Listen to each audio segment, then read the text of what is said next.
In a post-apocalyptic future, Mallory hears a radio message about a safe haven where everyone is welcome.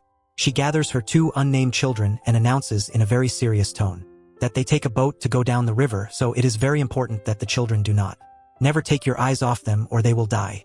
He then grabs a box of his birds and the group leaves his home using a string path to reach the boat without being seen. It all started 5 years ago. Mallory is a pregnant artist who is visited by her sister Jessica. As they speak, they don't pay much attention to the television news about the inexplicable mass self-destructions that it started in Siberia and is now spreading all over Europe. So the sisters go to the hospital for the Mallory meeting. The baby's control is going well, and on the way, Mallory and Jess notices a woman acting erratically and bangs her head on the window. As worse when they come out, total chaos has taken over the streets. People are running in panic, crash their cars, and find something that can help kill them. It seems that what affected people in Europe happened in the United States. Frightened, the sisters rush to their car and try to drive away. But suddenly Jessica's eyes turn a strange color and she starts driving frantically, ignoring Mallory's pleas to slow down. The crazy speed causes the car to crash, but luckily both sisters survive. Mallory crawls carefully to see her sister walking in the middle of a street, where she is killed by a passing truck. Distraught and panicked, Mallory begins to run with the crowd, which becomes increasingly chaotic and frightening as cars explode around them. When Mallory is pushed by the crowd, a woman comes out of a house to help, ignoring the objections of her husband Douglas. But before Mallory can get there, the woman suddenly goes into a trance.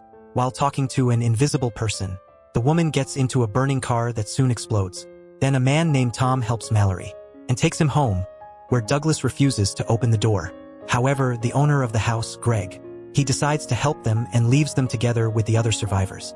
Everyone starts sharing theirs theories about what is happening, such as demons or the end of the world, but no one has a proven explanation. Only one thing is certain: the sight of the entity forces people to hide. The couple manage to call their son and hear that he is in trouble, so they leave the house to find him, regardless of risk. Even the TV news shows that the phenomenon is spreading all over the world, but soon all the signals go out and there are no more programs or phone calls. The survivors then decide to cover all the windows to prevent anyone from looking out. Today, Mallory and the children were in the river for 6 hours. He never stops trying to contact people by radio and keeps everyone covered with a blanket. She also regularly checks the birds in the box. When the birds start to get nervous, Mallory can hear the entity whispering her name and does her best to ignore it.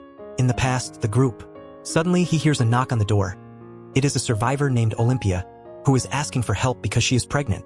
Douglas is against allowing more people, but Mallory calls him heartless and they decide, let him in. Mallory grabs a gun by chance and everyone closes their eyes until they are safe. That Olympia is harmless. Greg then volunteers to investigate the situation by monitoring out through their security cameras. Others tie them to the chair in front of the monitors, then leave him alone. Greg concentrates on not looking away, and after a few minutes of nothing, his expression changes. The group hears a strange noise coming from the room and rushes inside, revealing that Greg fell and broke his head, dying instantly.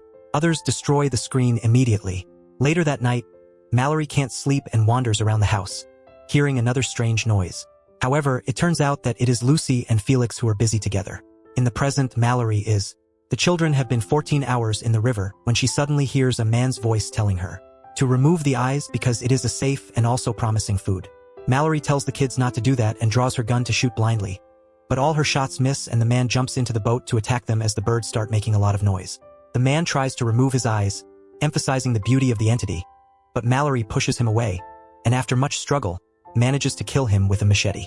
In the past, the group starts to run out of food and now it is clear that help is not coming. Mallory, Tom, Douglas, Lucy, and Charlie volunteer to go to the supermarket, hoping that they will be safe in numbers. They paint and cover the windows to avoid looking out, then use GPS to guide them through the streets, where they continue to run into abandoned cars and dozens of dead bodies. As they navigate every obstacle, the GPS detects something on the car. They could see a shadow shaking the car, with a whistling noise, then start driving faster, in a panic.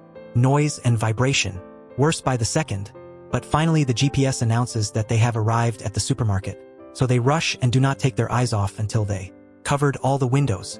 The group splits up and begins to collect all kinds of supplies such as food, but also things for the children.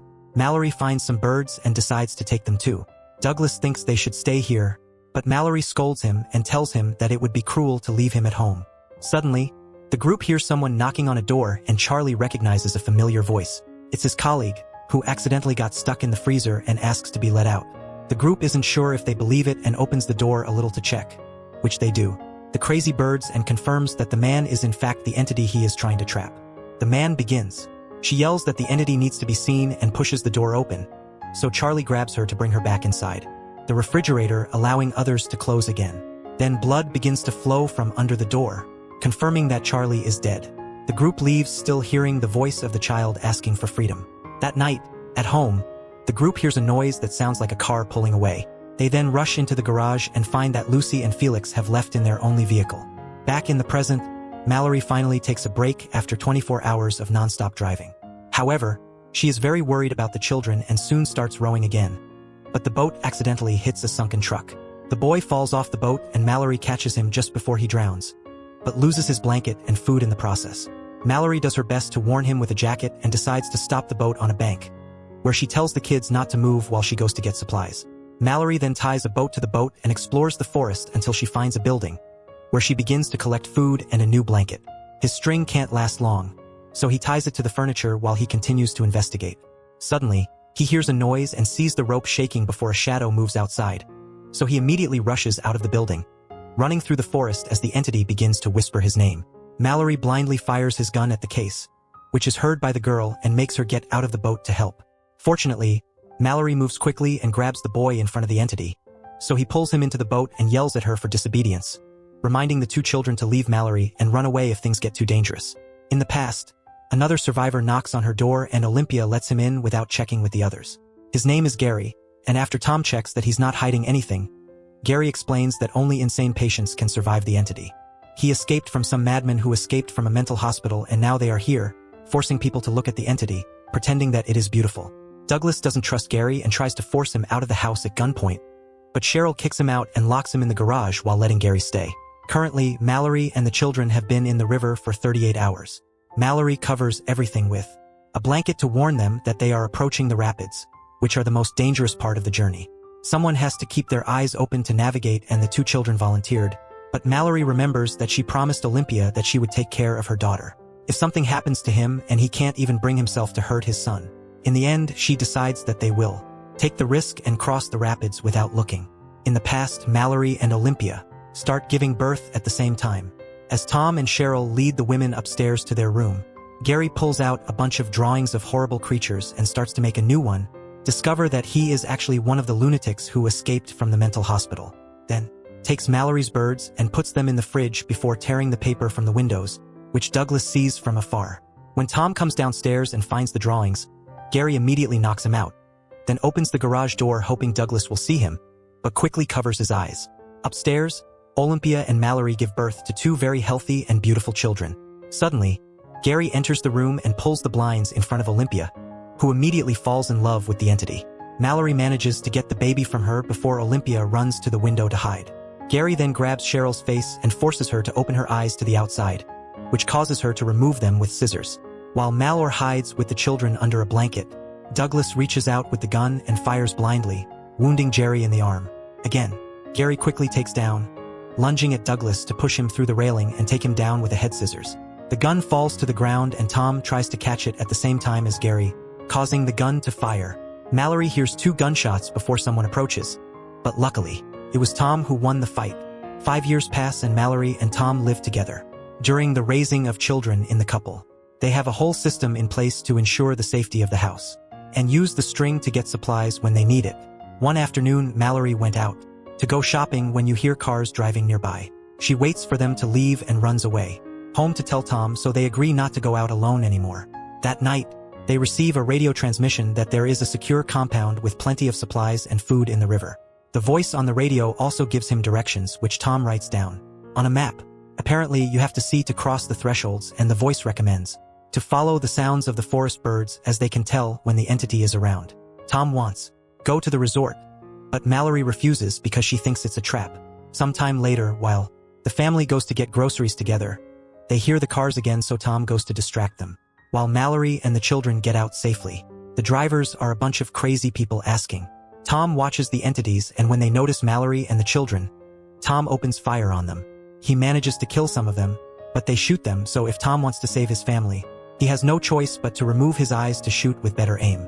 After killing, within seconds, Tom sees the entity and hides. Mallory breaks down over her loss and decides that after all it is time to leave for shelter. Now he spent 42 hours on the river and in the group approaches the thresholds quite quickly. When they reach the choppy water, Mallory tries her best to cross. But the ship capsizes and everyone falls into the water. Mallory calls them child and finds the boy in the water, but the girl managed to reach the land. Fortunately, Mallory finds him immediately because the girl has a bell that she keeps ringing. Then the trio passes the forest where they hear entities whispering something with Tom's voice.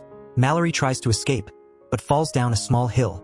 The voice runs after the children and the boy almost takes out his eyes. But Mallory immediately finds him and stops him. However, she can't find the girl, so she starts apologizing for hitting her, and the sound of her voice allows the girl to come back to her. The family then follows the sounds of the birds, but they have to start running when the entity suddenly surrounds them. They fail a few times, but eventually they make it to the compound and the door opens before the entity can get there. Inside the complex, Mallory's eyes are examined and soon everyone is allowed to stay. They meet the voice of radio and Mallory discovers that the complex is a school for the blind full of survivors. But even the birds, which function as an alarm. Now that they can finally start living well, Mallory decides to give a name to the children. The girl is called Olympia by the mother and the son, Tom. Then Mallory opens her box and frees the birds to be with the others in the sanctuary.